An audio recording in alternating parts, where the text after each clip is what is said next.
I've been knocking at the door to your heart like coco, expose you to new things that you don't know and separate you from the enemy's chokehold. Yes. Cause it no matter where you come from. Bonjour tout le monde, j'espère que vous allez bien et bienvenue dans l'épisode 3 du CEWA Podcast. Aujourd'hui, je vous présente notre nouvelle invitée. Donc, présente-toi, dis-nous qui tu es. Alors, je m'appelle Meryl, j'ai 32 ans. Qui je suis? Je suis une femme. Alors, aujourd'hui, je vais vous parler de mon institut de nutrition bien-être. Mais avant ça, il faut savoir que je suis de formation biophysicienne, donc je travaille en laboratoire, milieu dans lequel j'ai travaillé pendant 7 ans, etc. C'était super bien. Et voilà. Donc, voilà ce que je fais, enfin, ce que je faisais avant. Actuellement, donc, comme j'ai pu dire, j'ai ouvert mon institut de nutrition bien-être. Et à côté, je suis également dans l'événementiel. J'ai une agence événementielle qui s'appelle Avila Event. Et aussi, je donne des conseils sur tout ce qui concerne l'organisation, la planification. Donc voilà, des tips par rapport à ça. Et je fais de la danse liturgique. Donc, Ok. voilà. En fait, tu fais plein de choses. Oui. Et du coup, moi, la première question que je vais te poser, c'est, du coup, tu as fait biophysicienne. Ensuite, tu as directement fait Nutribé. Ou tu as fait des choses entre-temps. Et est-ce que c'était toujours sur le même parcours? Alors, comment les choses se sont passées? Donc, je travaillais en laboratoire. J'ai toujours su au fond de moi que je voulais entreprendre, mais je savais pas dans quel domaine. Donc, voilà, j'étais en train de m'épanouir dans mon boulot de laboratoire. Mais voilà, il y avait vraiment comme cet appel au fond de moi dans mon cœur. Je me disais, non, je ne peux pas rester là, en fait. Je dois entreprendre, etc. Donc, je cherchais vraiment dans quel domaine aller. Donc, c'est là que j'ai commencé à travailler dans l'événementiel. Donc, j'avais ouvert d'abord, premièrement, mon agence événementielle. Mais il n'y a pas de rapport entre l'événementiel et la chimie Pas du et la tout. physique. C'est vrai qu'il n'y a pas du tout de rapport, mais en fait, à côté, comme j'ai toujours été une personne très polyvalente, et ben, à côté, quand il y avait des événements dans ma famille, mariage ou autre, j'aidais beaucoup. Ok. Donc, c'est là que c'est parti. Et comme j'aime tout ce qui est organisation, planification, ça se suit un peu. Donc, on va dire que c'était la genèse, en fait. Donc, ça suivait un peu. Donc, de là, j'ai commencé à aider, à organiser tout ce qui était événement. Et aussi, l'idée m'était venue. Pourquoi? Parce que je voulais organiser mes 25 ans et j'avais la flemme d'organiser mes 25 ans. Et je me disais, oh, mais ça serait bien s'il y avait quelqu'un qui venait et qui organisait mes 25 ans à ma place. Donc, c'est comme ça que j'ai commencé mon agence événementielle. Au final, qui a organisé tes 25 ans? Bah, moi-même. J'étais l'agence, j'étais la première cliente de mon agence. Ok. Voilà. Et après, voilà, ça a un peu plus grandi, ça s'est étendu. Et donc voilà, donc je faisais laboratoire et événementiel. Okay. À côté de ça, dans mon parcours, en fait, ce qui s'est passé, c'est que comme toute jeune femme de ce monde, enfin, pas tout le monde, je ne le souhaite pas à tout le monde, mais j'ai eu une déception amoureuse, etc. Et là où d'autres vont se réfugier dans la drogue ou je ne sais quelle bêtise et tout, moi j'étais à fond dans le sport. Sport et alimentation. Genre je mangeais autrement en fait. On n'a pas les mêmes problèmes. Donc vraiment, je rentrais du travail, j'allais courir et tout, j'étais vraiment à fond. Et ça fait que j'ai perdu du poids, mais très rapidement. Okay. Et les gens n'arrêtaient pas de me poser des questions, comment t'as fait pour perdre du poids, etc. Donc je leur donnais des conseils et tout. Et comme je disais, bah, j'ai toujours voulu travailler j'ai toujours voulu entreprendre, etc. Donc, je m'intéressais beaucoup à l'entrepreneuriat, j'allais à des conférences et tout. Et j'avais rencontré une femme qui m'avait dit, mais fais ce que tu fais déjà naturellement. Et j'ai dit, bah, c'est vrai que j'ai l'habitude de donner des conseils sur l'alimentation à mes proches, mais bon, je me trouve pas légitime pour faire ça.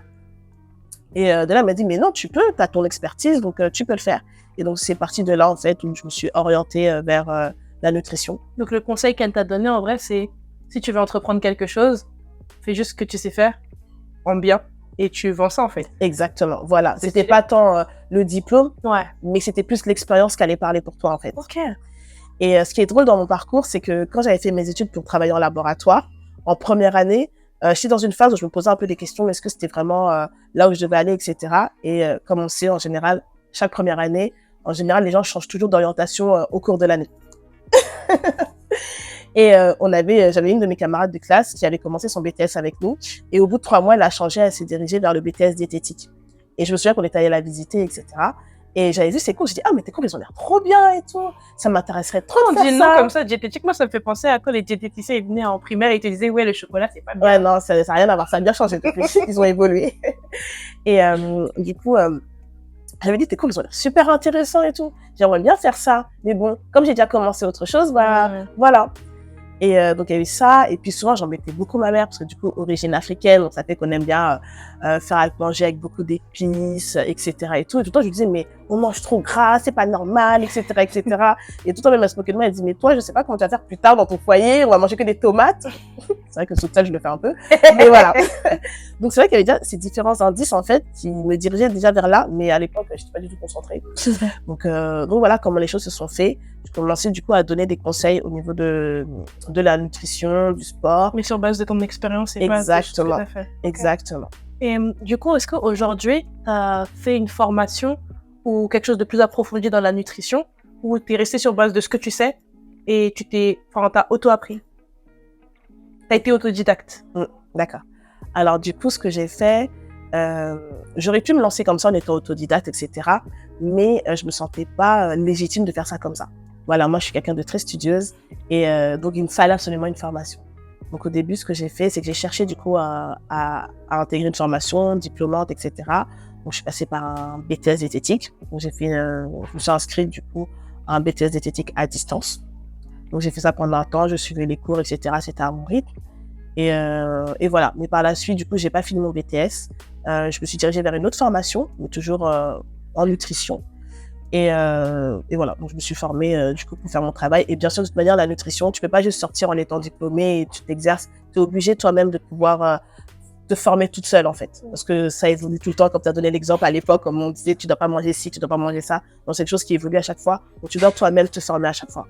Et du coup, est-ce que tu trouves, vu que maintenant tu travailles plus en biophysique, regarde, dire biochimie, en biophysique, est-ce que tu trouves que c'est du temps que tu as perdu ou aujourd'hui ça te sert quand même les compétences que tu as acquis en biophysique? D'accord. Non, c'est pas du temps perdu du tout parce que du coup, dans mon poste que j'avais, j'étais technicienne de laboratoire, mais j'étais responsable de service aussi. Donc, ça fait que j'avais des responsabilités, j'étais très autonome, je savais gérer mon service, j'avais déjà eu des apprentis avec moi, donc j'avais appris tout ce côté de gestion, donc qui me sert actuellement pour l'entrepreneuriat. Et ça me dessert pas dans le sens où c'est des sciences. Donc, dans tous les cas, même si là, ça traite, on va dire, l'alimentation et pas forcément les cellules, etc. et tout, bah, ça reste le même langage, on va dire. C'est pas enfin, voilà, je comprends ce que je fais.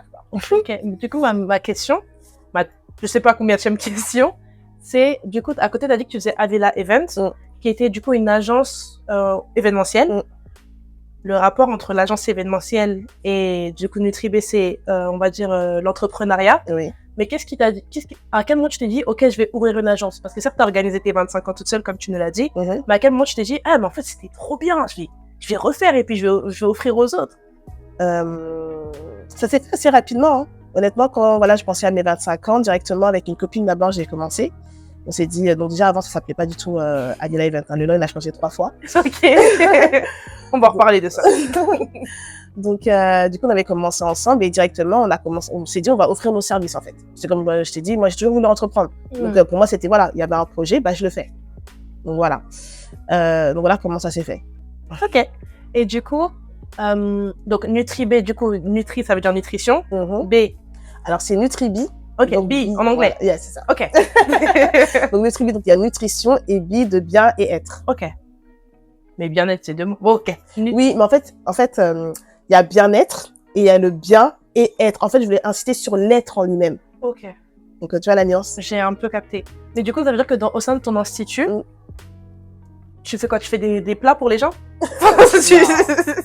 Non. Comment t'as mis les choses en place? Alors, de base, du coup, l'institut, ça allait être qu'un institut de nutrition. Et ensuite, en travaillant sur le projet, je l'ai ouvert dans le sens où maintenant, on fait également des soins minceurs et il y a un côté bien-être. NutriB, c'est donc un institut qui est positionné sur 3 piliers. Donc, on a le pilier de la nutrition, donc tout ce qui va être rééquilibrage alimentaire. Comme un coach alimentaire? Exactement. Okay. Voilà, coaching alimentaire. En fait, ça va vraiment travailler à l'éducation alimentaire, également répondre aux besoins, enfin, l'objectif du client, en fait, ce qu'il recherche et tout. Voilà, il y a différents services. Après, on va avoir le pilier soins minceurs. Donc, soins minceurs, ça va être de redessiner sa silhouette et tout, retirer. Ça fonctionne vraiment, ça? Oui, ça fonctionne. Parce que sur Internet, on voit beaucoup de choses. On voit beaucoup de choses, c'est vrai. Si tu prends ces gélules-là, t'inquiète, tu vas maigrir. Au final, les gélules, elles font vomir les gens. Mais en fait, dans toutes ces choses-là, c'est du cas par cas. Le problème, c'est que tout le monde veut faire la même chose alors que ça dépend de qui tu es, ton organisme, etc. C'est pour ça qu'avant, on fait d'abord un point pour voir c'est quoi qui correspond. Et moi, dans mes soins minceurs, j'ai différentes techniques de soins minceurs. Donc, il y a ce volet-là. Et il y a un troisième volet qui est le volet bien-être. Donc, tout ce qui va être massage, relaxation, etc. Et tout cela, en fait, contribue à l'épanouissement, en fait, de la personne. Être épanouie dans son corps, également dans sa tête. Et tout cela passe par ces 3 piliers-là. Parce qu'en vérité, la nutrition, enfin, les gens qui disent, ouais, je perds du poids, des fois, ils n'arrivent pas à perdre du poids parce qu'ils dorment pas assez, par exemple. Parce qu'ils sont pas assez détendus. Voilà. J'ai vu sur Internet s'il y avait un lien. En fait, toi, tu penses que c'est juste changer ta manière de manger. Exactement. Maintenant, on dit qu'il faut bien dormir. Exactement. Bien dormir, boire plus d'eau, Okay. etc. Donc, c'est pour ça que j'englobe ça dans ces 3 gros piliers pour aider les personnes à être épanouies dans leur vie au travers de ça. Et est-ce que du coup, Avila Event a déjà servi à Nutribi? Ou alors, est-ce que Nutribi a déjà servi à Avila Event? Est-ce qu'il y a déjà eu une corrélation entre tes 2 projets ou si tu fais vraiment le distinguo de casquettes? Ça, c'est ça. Ça, c'est ça. Alors, il y a déjà eu la collab des 2 projets parce que quand j'ai ouvert le Nutribi, j'ai dû faire une inauguration. Donc, du coup, j'ai utilisé la casquette Avila Event pour parler d'événements, etc., le traiteur. Et voilà, parce que dans l'agence événementielle, on a tout ce qui est organisation, planification d'événements, également traiteur et aussi décoration. Ok, ça veut dire que vous pouvez faire des mariages, Oui. des anniversaires, Oui. des inaugurations, Oui. et tout ce qui va être baptême, machin, Baby shower, baby etc. shower. Événements professionnels également. Parce Ok. que du coup, comme tout à l'heure, je te parlais du fait que je donnais des conseils en planification, organisation. J'avais fait déjà comment ça s'appelle? Un workshop, en fait, où j'avais réuni des personnes et tout. Et c'était du coup l'agence événementielle qui avait organisé l'événement, donc tout ce qui était customisation d'accessoires, etc., préparer l'événement lui-même, quoi. Donc, même événement professionnel. Donc, ça veut dire que là, en vrai, tu as accompli beaucoup de choses. En vrai, tu es toujours jeune. Donc, est-ce que tu pourrais donner 3 conseils à une personne, parce qu'en vrai, tu as fait beaucoup de réorientation, mais en fait, moi, je trouve que tu t'es lancé à chaque fois. Mais une personne maintenant qui a du mal à se lancer, qui, comme toi, a beaucoup de projets et qui peut-être, je sais pas, veut se dire non, il faut que mes projets soient logiques, sinon ça me prend trop de temps. Comment tu gères ton emploi du temps? Est-ce que tu peux donner un conseil sur ta gestion et ton organisation, vu que c'est ta spécialité? Et 2 autres conseils pour qu'une personne, en fait, elle puisse se lancer dans ce qu'elle doit entreprendre, ce qui bout au fond d'elle. Ok. Donc trois déjà conseils. j'aimerais répéter les questions. Hein, parce que Ok, là, j'ai bon, oublié. étape 1, l'organisation. L'organisation. Alors déjà, pour l'organisation, faut pas aller trop vite. Voilà. Pour réussir à atteindre un but, on va étape par étape. C'est comme des marches d'escalier, en fait, pour réussir à atteindre un objectif. Donc, faut pas se mettre la pression qu'il faut absolument atteindre le but. Il faut mâcher le travail et se dire que c'est étape par étape, marche par marche, premièrement. Et deuxièmement, je dirais que ça serait de prioriser. La priorisation. Voilà. Ok. Pour, Et les 2 autres conseils, du coup, c'est pour une personne qui veut se lancer, soit dans l'événementiel, parce que c'est quelque chose qu'on voit beaucoup, surtout avec le confinement, tout le monde veut fêter tout et n'importe quoi maintenant. Donc, quelqu'un qui veut se lancer dans l'événementiel, quels sont peut-être toi des défis que tu as rencontrés et comment tu t'es informé, parce que je sais pas, t'as pas fait d'école d'événementiel. oui, là, pour le coup, je suis vraiment autodidacte. Ok. Donc, des petits conseils pour une personne qui voudrait se lancer aussi pareil dans ce domaine. Dans l'événementiel, il faut avoir beaucoup de maîtrise de soi. Okay. Ça, c'est très important et ça, c'est un truc que j'ai travaillé parce que de base, je suis pas quelqu'un qui a une grande maîtrise de soi. Donc voilà, beaucoup de maîtrise de soi, d'organisation, ça aussi, c'est indéniable, et se faire confiance. Se faire confiance, ça, c'est important. D'ailleurs, en tout, hein, quand tu entreprends, faut te faire confiance. C'est comment on se fait confiance? Moi, de base, j'ai pas confiance en moi. Ah ouais? Là, on est là, mais ouais. Bon, moi, ma confiance est basée sur ma foi. Donc, voilà, ma confiance est basée sur ma foi. Donc, voilà comment je fais pour avoir confiance. J'ai pas tant confiance en moi, voilà, mais j'ai confiance en ce qui est plus grand que moi. Ok, voilà comment ça va se passer. Mais ce que je dirais pour l'événementiel, ça serait vraiment ça, se faire confiance. Et tes premiers clients, tu les as être curieux, en fait. Être curieux, ne pas hésiter à poser des questions. Oui, voilà, ne pas hésiter à poser des questions. Voilà, parce que moi, j'étais autodidacte, etc. N'hésitez pas à poser des questions aux personnes autour de moi, etc. Et ça veut pas dire que je suis moins compétente que les autres, pas du tout. Je connais mes points forts. Donc, en soi, je pouvais avoir des lacunes dans certaines choses, mais comme j'avais d'autres points forts, et ben, ça a équilibré. Donc, voilà. Et voilà. Et du coup, la question que je t'ai posée, c'est est-ce que, du coup, tes premiers clients, tu les as eu d'un coup? Comment ça se passe? Est-ce que tu t'es stressé en mode, OK, je me lance dans ça, mais peut-être que j'aurai pas de clients? Est-ce que je me lance dans ça, mais en fait, ça se trouve, comme par hasard, là, il y aura plus d'événements? Comment tu as géré un peu ton mindset par rapport à ça? Par rapport à l'événementiel, c'est pas comme le Nutribi, par exemple. L'événementiel, je me suis jamais posé ce genre de questions parce que c'était un plus. Ok. C'est vraiment un side business, quoi. S'il y a, tant mieux. S'il y a pas, voilà. Donc, la question se pose pas vraiment. Par rapport au premier client que j'ai eu, en fait, l'événementiel, ça m'est vraiment venu comme ça. C'est vraiment des sollicitations des gens où ils me disaient, non, mais toi, tu sais bien faire ça et tout, donc fais-le de moi-même. Enfin, de moi-même, je voulais même arrêter. Je voulais arrêter, mais tellement, enfin, même là encore, je voulais encore arrêter en 2024. Je me dis, non, t'as Nutribi, concentre-toi sur Nutribi. Mais il y a toujours un truc qui fait que, au final, je me dis, non, je peux pas garder ce don que j'ai, ce que j'arrive à faire, cette expertise que j'ai pour moi, etc. Donc, par rapport aux clients, ça se passe comme ça. C'est plutôt des gens qui viennent vers moi et donc je vais faire, etc. Maintenant, par rapport à Nutribi. Mais par rapport à Nutribi, où là, c'est ce qui est censé me faire vivre moi et ma famille plus tard. Parce que j'ai vraiment tout abandonné pour Nutribi. Tu nous répéter la question, s'il te plaît? Du coup, là-bas, du coup, la question, ça va être quel a été le plus grand challenge où tu t'es dit, soit là, je donne tout, là, soit j'arrête Nutribi? Alors, en fait, je me suis jamais dit que j'arrête Nutribi. Ok. Parce que Nutribi est vraiment une forte conviction que j'ai dans mon cœur, en fait. Moi, je marche beaucoup comme ça. Quand je crois en quelque chose, et ben, j'y vais à fond. Ok. Voilà, je suis comme ça. Y a pas de retour en arrière. Voilà, je suis une personne un peu butée, des fois aussi, c'est pas bien, mais ça marche dans l'entrepreneuriat, en tout cas. Donc, il y avait pas de retour en arrière, mais, répète-moi la question. Mais du coup, c'est une situation, ça c'est par rapport au client, ou parce que là où t'as dit événementiel. Ce qui a vraiment pu, ouais, c'est ça. Alors déjà, il y a eu 2 moments. Il y a un moment dans mon parcours de formation, parce que comme je t'ai expliqué tout à l'heure, je voulais faire un BTS diététique de base. Et au final, j'ai dû abandonner ce projet-là. Et ça a été vraiment très difficile parce que voilà, je voulais absolument faire mon BTS diététique, etc. Mais il y avait beaucoup de contraintes parce que j'avais des responsabilités financières, etc. Et je pouvais pas me permettre de tout arrêter pour ça. Donc, j'ai essayé de commencer à chercher d'autres alternatives. Donc là, j'ai trouvé cette formation qui reprenait en fait une partie du BTS diététique, mais qui me donnait pas toute la globalité du BTS diététique parce qu'en soi, la formation que j'ai eue ne me permet pas de travailler dans un hôpital, par exemple. Mais ce n'est pas mon projet en soi. Oui. Donc, c'était pas un problème. Et en fait, de me dire que tu ne feras pas de BTS, mais tu feras cette formation-là, bah, c'était très dur dans ma tête d'accepter ça, en fait. Donc, j'ai vraiment mis du temps. Et j'avais comme un blocage, etc. Et du moment que j'ai accepté, là, tout a coulé, en fait. Bon, déjà, il y avait ce côté-là de système de pensée, en fait, de mindset, comme on aime dire. Système de pensée et tout, de vraiment prendre ce dont tu as besoin. Parce que pourquoi je voulais ce dont tu as envie. Voilà, exactement, ce qui va vraiment te servir, en fait. Donc, il y avait ça. Et par rapport à la clientèle, etc., bah, en fait, quand j'ai fait l'inauguration, voilà, j'étais en train d'arranger les lieux et tout, j'étais en mode foulard sur la tête, etc. Il y a une femme qui vient, qui sonne à ma porte. Bonjour, oui, je viens pour l'Institut Nutrition Bien-être, etc. Et je dis, ah. Mais déjà. Voilà, c'est ça. J'ai dit, bah, en fait, on n'a pas encore commencé. Aujourd'hui, c'est l'inauguration. Donc, vous pouvez prendre rendez-vous, mais c'est pas à partir d'aujourd'hui. Enfin, à partir d'aujourd'hui, vous pouvez prendre des rendez-vous, mais là, on peut prendre rendez-vous. Et en fait, le fait qu'elle soit venue, ça a été comme un signe pour moi. Je me suis dit, c'est bon, en fait. Il y a la demande, les gens sont là. Parce qu'en gros, tout était lancé, le site internet, Google, etc. et tout. Mais c'était tout. Il n'y avait pas encore eu concrètement le premier rendez-vous. Tu sais que tu commences tel jour à tel heure. Exactement. Okay. Et là, le fait que la personne, elle sonne, alors que nous, on est en train de faire les rangements, préparer à manger, etc. pour faire l'inauguration, et qu'on sonne pour l'institut, je me suis dit, non, en fait, c'est bon. C'est bon, ça va aller.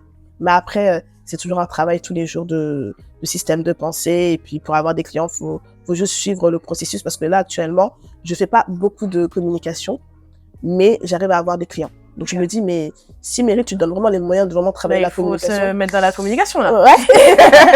ouais. Okay. Voilà. Alors, mon avant-dernière question, c'est encore une double question.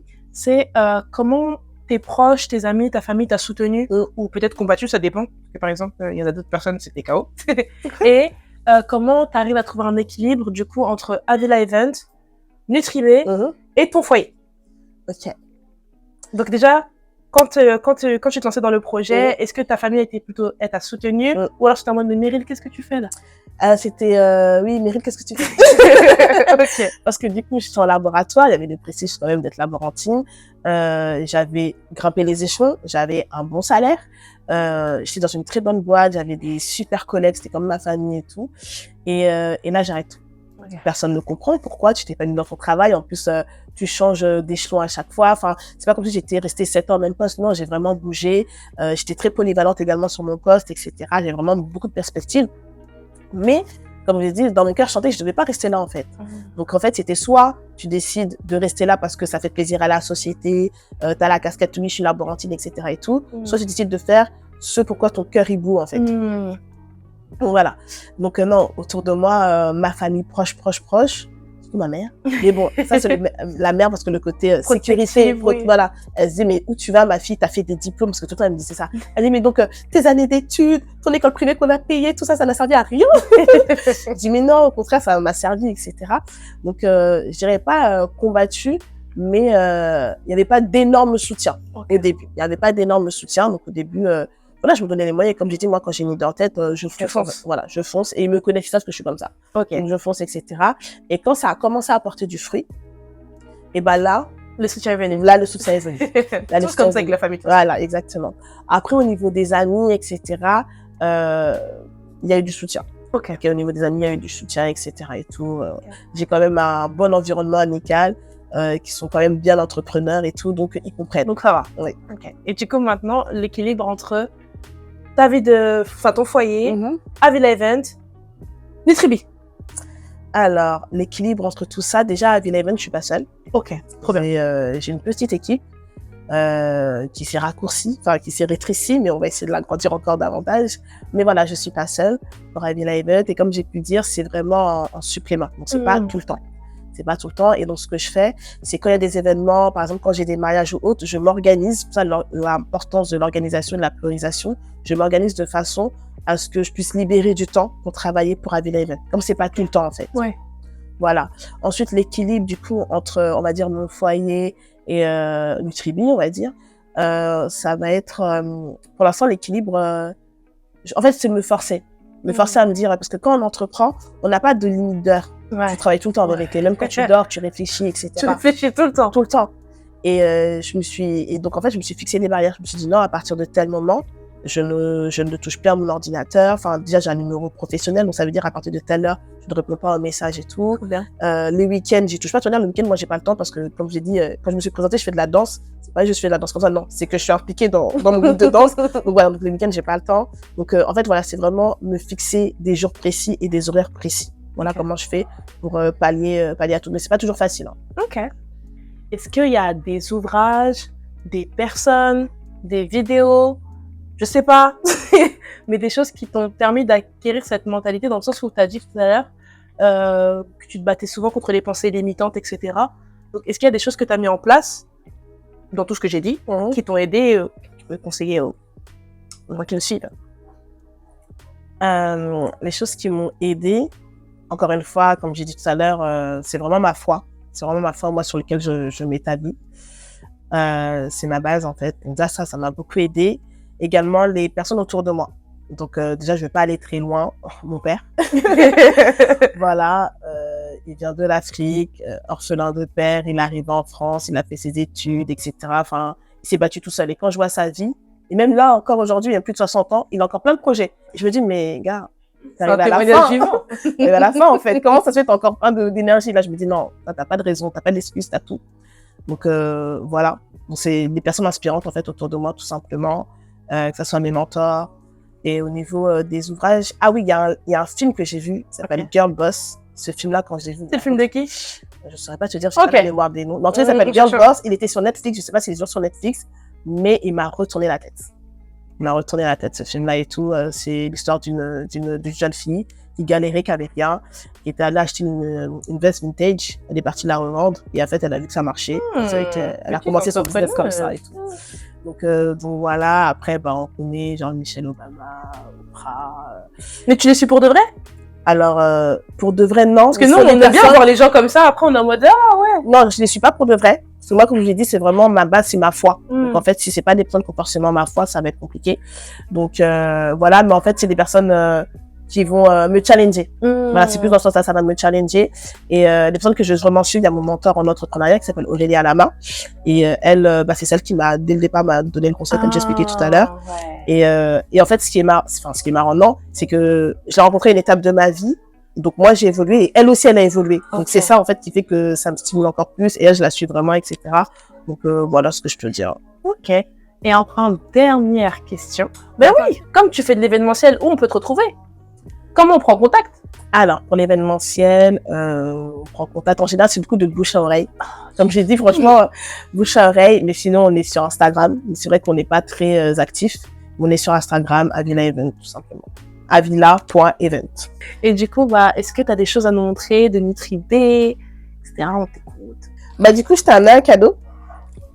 Voilà. Ce sont des produits de Nutribé parce qu'on vend également des produits. Donc, on vend des gaines. Et parce qu'il n'a pas dit tout à l'heure. On vend des Mais là, j'ai envie de... Et des e-books également. Ok. Et les e-books, c'est fait pour quoi? Alors, e-book, c'est quoi? C'est sur Internet? Oui, c'est ça. E-book, c'est un livre digital. Donc, on a, pour l'instant, qui est sorti, on a le e-book 10 semaines pour perdre 10 kilos. Donc, disponible sur Amazon. Et on a un autre e-book de sport pour affiner ta silhouette en 8 semaines. Mais celui-là, il est offert quand tu as une gaine avec toi. Ça veut dire que là, je suis obligée de faire du sport. Exactement. Ok. Donc, je vais me remettre au sport. La gaine se trouve là. Donc, il y a différentes tailles. Ça va du S à la taille 6 XL. Voilà. C'est vraiment pour tous les profils. Exactement. Trop bien. Donc, accompagné de la gaine, il y a un e-book gratuit, un e-book de sport. Donc, 8 semaines pour affiner ta silhouette qui est offert. Il faut faire du sport. C'est ça. Ok. C'est bon pour ton épanouissement. Oui, bien sûr. Faisons du sport. Donc, voilà. Donc, quand on se procure la gaine, c'est accompagné du e-book. Voilà, c'est ça. On n'a plus d'excuses. Exactement. Mon e-book. Regardez. C'est ma gaine. Mon e-book. Je dois faire du sport. Ça fait combien de temps que j'ai arrêté le sport? Trop longtemps. Oui, c'est trop bien. Merci, Mary. De rien. Et également, là, tu as les prospectus de ce qu'on propose, nos prestations et également moins 40% sur toutes nos prestations. J'ai des réductions et pas vous. J'ai des réductions et pas vous. Donc, tu peux l'utiliser toi ou l'offrir à quelqu'un, c'est comme tu veux. Je crois que je vais le garder. Mais je crois vraiment que qu'importe, il y a forcément un truc qui va t'intéresser. Trop bien. Du coup, déjà, merci beaucoup pour l'invitation, de participer au podcast. J'ai passé un très bon moment. Et je vous dis au revoir, à très bientôt. J'espère vous voir à l'Institut Nutrition Bien-être. On se situe en Essonne, dans le 91. On est ouvert du coup du lundi au samedi. N'hésitez pas à appeler juste pour prendre un renseignement, sachant qu'on a également un appel découverte. Donc les gens peuvent nous appeler juste pour qu'on puisse discuter, échanger. Et voilà. Bonne journée, à bientôt.